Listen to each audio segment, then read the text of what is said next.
అందరికీ నమస్కారం. శుభ సాయంత్రం.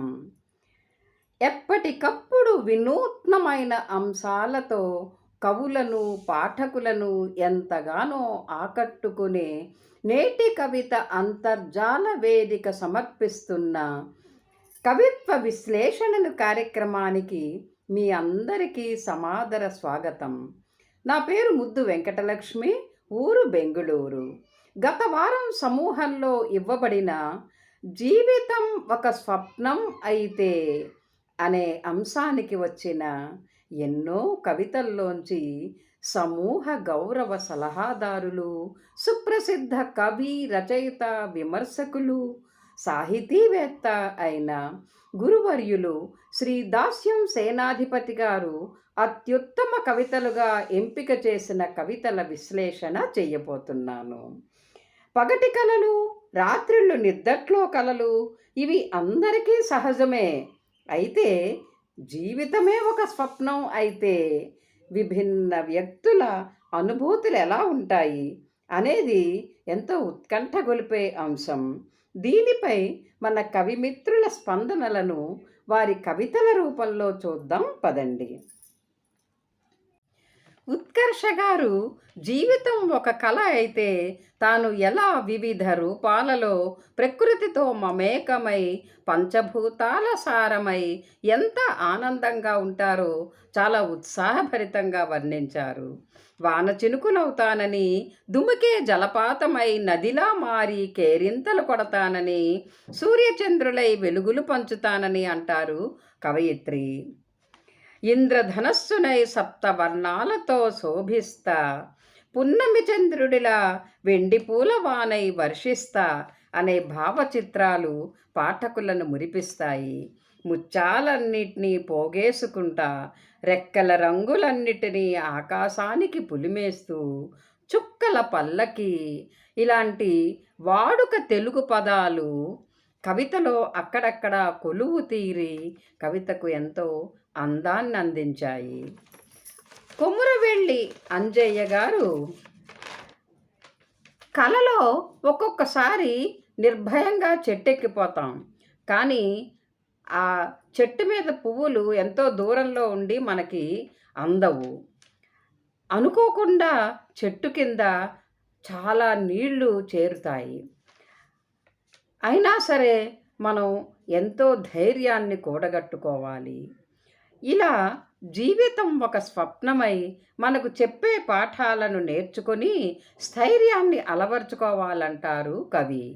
కలలు మన మానసిక సంఘర్షణలకు ప్రతీకలు కావచ్చు.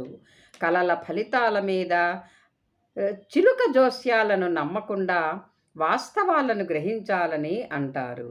గతాన్ని, వర్తమానాన్ని కలుపుకొని భవిష్యత్తు కలని నిజం చేసుకోవడానికి కృషి చేస్తే జీవితం ఒక స్వప్నమై బహుమతిగా లభించవచ్చు అని ఆశావహ దృక్పథంతో మంచి సందేశాన్ని ఇచ్చారు. పిరికి మందు నూరుకొని తాగొద్దు, వాస్తవం కరుస్తుంది, నమ్మకం గూట్లో తిరుగుతూ ఉంటాం, పసరు నూరి పొయ్యొచ్చు, పిండి పిసికి ఇట్లాంటి జీవమున్న తెలుగు పదాలు ఈ కవితను అజరామరం చేస్తాయి. నగులూరి రాజన్న గారు జీవితమే ఒక స్వప్నం అయితే చక్కగా అన్ని మంచి విషయాలను కలబోసుకొని ఆనందంగా కాలక్షేపం చేస్తాం కదా అంటూ కళ లాంటి జీవితాన్ని అందంగా వర్ణించారు. బతుకు రసరమ్యంగా ఉంటుందని, ఎటువంటి ఒత్తిడి ఉండదని, ఆకలి దప్పులుండవని, లంచాలు అన్యాయాలు ఉండవని అంటూ పరోక్షంగా నేటి సమాజంలోని అవినీతిని తూర్పారబట్టారు. మబ్బుల రథం, కలల లోగిలి వంటి రూపకాలంకార ప్రయోగాలు కవితకు సొబగును చేకూర్చాయి. పత్తిపాటి రూపలత గారు జీవితమే ఒక కళ అయితే జీవితమే లేదిక అంటూ ఆలోచనాత్మకమైన ఎత్తుగడతో మొదలుపెట్టారు. నిద్రలో ఎన్నో వింతలను చూపే కళలు కొన్ని భయంకరంగా, కొన్ని ఆనందదాయకంగా ఉంటాయంటారు. వెలుగు రాగానే అన్నీ మాయమైపోతాయి. ఆమె అన్నట్లు కళ జీవితం కాదు, జీవితం కల కాదు. కవయిత్రి వాస్తవిక దృక్పథానికి ఈ కవిత అద్దం పట్టింది. చయనం అరుణా శర్మ గారు భావుకత, అభ్యుదయం కలగలిసిన కవితనందించారు. జీవితం ఒక స్వప్నమైతే అన్యాయాన్ని అంతం చేసే అగ్నినై ఆవిర్భవిస్తాను అంటారు. ప్రకృతితో జతకట్టి ప్రణవనాదమై ప్రణయ గీతమై కవన సుమమునై మిగిలి కవన ఝరినై ప్రభవిస్తా అనే పంక్తులు కవితాత్మకంగా ఉండి పాఠకులను అలరిస్తాయి.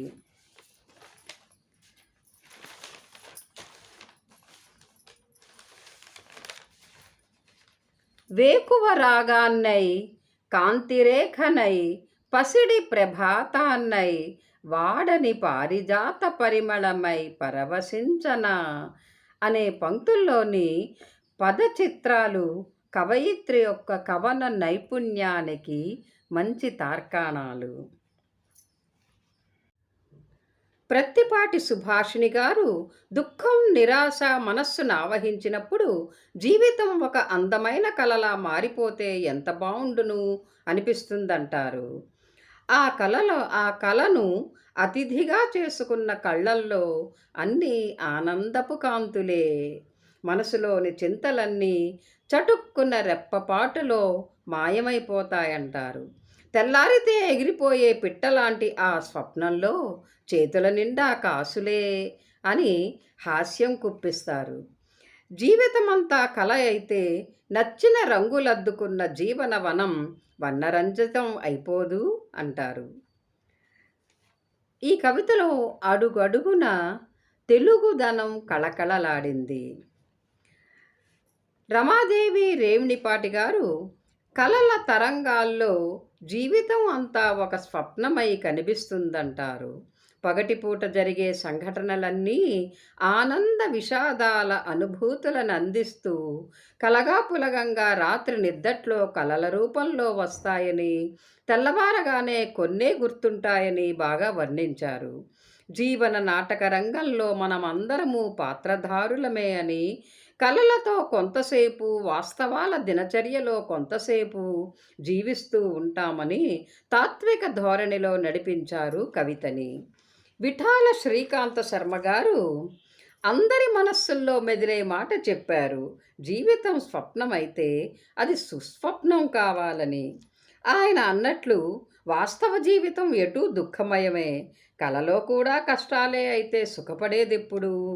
కల్పితమై క్షణికమైన మంచి కలలో మనం పొందే స్వర్గ సుఖాలు గొప్ప అనుభూతినిస్తాయి. నిజమైన స్వర్గంలో మనకు ప్రవేశముందో లేదో కలలోని స్వర్గం నయం కదా అని ఓ కొసమెరుపు మెరిపించడం బాగుంది. కె లక్ష్మి గారు మూడుబారిన మనోవనంలో నాటుకుంది ఒక అంకురం, చీకటి పయనంలో చిరుదివ్వై వెలుగుతోంది హృదయం అని సకారాత్మక వైఖరితో కవితను మొదలుపెట్టి, జీవితం ఇలా ఒక స్వప్నమైతే నన్ను నేను మార్చుకోనా, గతంలోని విషాదాన్ని మర్చిపోయి ఆశల్ని అల్లుకుంటూ ఆశయాల్ని సాధించుకుంటూ గగనానికి వేయన సోపానం అంటారు. కలను వారధిగా చేసుకొని ఉత్సాహంతో గమ్యాన్ని చేరుకోవాలని మంచి సందేశమిచ్చారు కవయిత్రి. అంతేకాదు, కవితలో తాను చెప్పదలుచుకున్న విషయాన్ని కవయిత్రి చెప్పిన తీరు కూడా ఎంతో హృద్యంగా ఉంది. కొమరోజు మాధవి గారు జీవితం ఒక స్వప్నమైతే ఎంత బాగుంటుందో కదా అంటారు. మానసికంగా ఎక్కడెక్కడో విహరిస్తూ తీరని కోరికల్ని, ఆశలను తీర్చుకోవచ్చు, స్వేచ్ఛగా విహంగమై ఎగరవచ్చు అంటారు. బంగారు బాల్యంలో ఎప్పటికీ ఉండిపోవాలని పక్షిల, వానల, వాగుల, వంకల అలా ఆశల పల్లకీలో సాగిపోతూ ఉంటే బాగుంటుందని అందరము ఎన్నో అనుకుంటాం. కానీ జీవితం అంటే శోధించి సాధించాలి అనే స్ఫూర్తిదాయకమైన ముగింపునిచ్చారు కవయిత్రి తన కవితకు. కె లలిత గారు జీవితం ఒక స్వప్నమైతే ఆ అనుభూతి మధురం. ఆ స్వప్నం సాకారమైతే మరింత మధురం కదా అంటారు. వేదన నిండిన మనసులకు స్వప్నమే మంచి నేస్తం. కలలే మన స్నేహితులు, హితులు, సన్నిహితులు అని ఆర్ద్రంగా రాశారు. సత్యం, వాస్తవం అవసరమే. కానీ ఆమె అన్నట్లు పులకించే మనసులకు స్వప్న ప్రపంచం ప్రేమ కుటీరమై ప్రణయానికి మెరుగులు దిద్దుతుంది. గుడ్లదన సాయి చంద్రశేఖర్ గారు తన కవితను హాస్య వ్యంగ్య ధోరణిలో నడిపించారు. జీవితం కల అయితే మనల్ని నియంత్రించేవారెవరూ ఉండరని, మనమేమనుకుంటే అదే చట్టమని అంటారు. తంత్రాలు, కుతంత్రాలు, మతాలు, అభిమతాలు ఉండవన్నారు.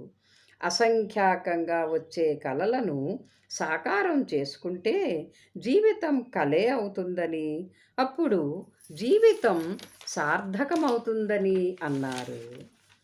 అయితే మంత్రాలకు చింతకాయలేమిటి, గుమ్మడికాయలే రాల్తాయి. ఉట్టికెక్కే నిచ్చెన నుంచి స్వర్గాన్ని చూడవచ్చు. ఒట్టి మాటలకు గట్టిమేలే కనిపిస్తుంది. ఇట్లాంటి వాక్యాల్లో వర్తమాన సమాజంలోని అస్తవ్యస్తతను పరోక్షంగా దుయ్యబట్టినట్లు అనిపిస్తుంది. ముడుంబై శేషఫణి గారు రాగరంజితం అనే మనోజ్ఞమైన శీర్షికతో రాస్తూ, జీవితం ఓ స్వప్నమైతే తన జీవితాన్ని హరివిల్లు అందాలతో రాగరంజితం చేసుకుంటానంటున్నారు. మధురమైన ఊహలకు రెక్కలొచ్చి ఆవలి తీరం చేరుకుంటానని, జాబిల్లి అయి వెన్నెల కురిపిస్తానని, కొంగుముడి వేసిన వానితో పారిజాత సుమదళాల పాన్పును పంచుకుంటానని అంటున్నారు. నేల నేస్తం అనే పదప్రయోగం ఈ కవితలో ఎంతో చక్కగా అమిరింది. సిరిసనహల్ శ్రీనివాసమూర్తి గారు రేపటికై తపించేదే కలల జీవితం అంటున్నారు. కళ్ళు మూసుకుంటే కంటితెరపై కనిపించే పాత్రలెన్నో, పరిశ్రమించకుండా ఇలా కలలే కంటూ ఉంటే కలల భోజనమే కడుపు నింపు అంటారు. ఆయన అన్నట్లు బంధాలను, అనుబంధాలను వదులుకుంటే ఒంటరి జీవితాన్ని అనుభవించాలి. కోరుకున్న జీవితం కొరివిదెయ్యమైన సమయాన కలలు భస్మాసుర హస్తాలవుతాయని హెచ్చరించారు. కనే కలను నిజం చేసుకోవాలి, కానీ కలలే జీవితం అనుకుంటే మిగిలేవి ఆకలి కేకలే అని గ్రహించుకోవాలంటారు. వక్రోక్తికి ఈ కవిత చక్కటి ఉదాహరణ. ఆకుమళ్ళ కృష్ణదాసు గారు నిండైన జీవితం ఓ మధుర స్వప్నమైతే అంతకన్నా అదృష్టం ఏముంటుంది అంటూ అంశానికి తగ్గ ఎత్తుగడతో మొదలుపెట్టారు. కోరుకున్న సఖితో మబ్బుల పల్లకి నెక్కి ఆనందంగా అనురాగ విహరణ చేయలేమా అంటారు. స్వర్గంలో శ్రావ్యమైన సంగీత లహరుల్లో తేలియాడుతూ ఆ సఖితో అనురాగాలు పంచుకుంటూ జీవించడమనే ఈ అందాల స్వప్నమే ఇలలో సాకారమైతే అంతకంటే ఇంకేం కావాలి ఈ మానవ జన్మకు అంటారు కవి. ఆద్యంతము మనోహరమైన వర్ణనలున్నాయి ఈ కవితలో. ఎలిగేటి శ్రీలత గారు జీవితం ఒక స్వప్నమైతే అనుక్షణం ఆనందాల హరివిల్లే అంటూ సహజ సుందర రీతిలో వర్ణించారు. మనసుకు రెక్కలు వస్తాయని, కాంక్షలకు ఆంక్షలుండవని, హాయిగా మాట్లాడుకోవచ్చని అంటారు. ఆ ఊహా ప్రపంచంలో అసాధ్యమన్నదే లేదు అన్న కవయిత్రి మాటల్లో ఎంతో నిజం ఉంది. వేముల వరలక్ష్మి గారు ఆశకు వారధి అనే శీర్షికతో అందమైన కవితను అందించారు. రంగుల లోకంలో విహరిస్తూ, చందమామ ఒడిలో సేద తీరుతూ, ఎవరికీ చిక్కని స్వప్న సుందరిలా హాయిగా ఉండే తరుణం వస్తే ఎంత బాగుంటుందో అంటారు. కొన్ని ఊహలు కూడా బాధించే నిన్నటి నిజానికి, ఊరించే రేపటి ఆశకు వారధి వేసేటట్లు ఎంతో బాగుంటాయంటారు. అన్యాయాలకు, అక్రమాలకు అడ్డుకట్టబడి జనులంతా సమానత్వపు జల్లుల్లో తడిసి ఆనందంతో నాట్యమాడినట్లు వచ్చే కళ మరపురాని మధుర స్మృతి అంటారు కవయిత్రి. ఇలా వైవిధ్యభరితమైన జీవితం రకరకాల స్వప్నాలకు నిలయమై మురిపించిన కవితల విశ్లేషణ చేసే సదవకాశాన్ని నాకు కల్పించిన గురువర్యులు శ్రీ సేనాధిపతి గారికి, సహృదయ సాహితీ మిత్రులు శ్రీ లక్ష్మయ్య గారికి హృదయపూర్వక కృతజ్ఞతలు తెలుపుకుంటున్నాను. కవిమిత్రులందరికీ శుభాభినందనలు. స్వస్తి.